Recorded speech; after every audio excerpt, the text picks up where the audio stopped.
Robbing kim? Robbim Alloh. Dining qaysi? Dinim Islom. Payg'ambaring kim? Payg'ambarim Muhammad sallallohu alayhi vasallam. Kitobing qaysi? Kitobim Qur'oni Karim. Tilaging nima? Tilagim iymon. Qiblang qaysi? Qiblam Kabatulloh. Millating qaysi? Ibrohim Halilulloh millatidanman. Kimning mazhabidansan? Imom Azam Abu Hanifa mazhabi. Do'stlaring kim? Do'stlarim chahor yorlar. Ular kimlar? Abu Bakr Siddiq, Hazrati Umar, Hazrati Usmon, Hazrati Alidir. Qachondan beri musulmonsan? Al-Misoqdan beri. Al-Misoq nima? Alloh taolo ruhimizni yaratib, ulardan va'da olgan kun.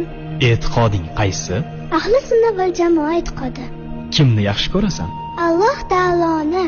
Undan keyinchi? Payg'ambarimiz Muhammad alayhissalomni. Undan keyinchi?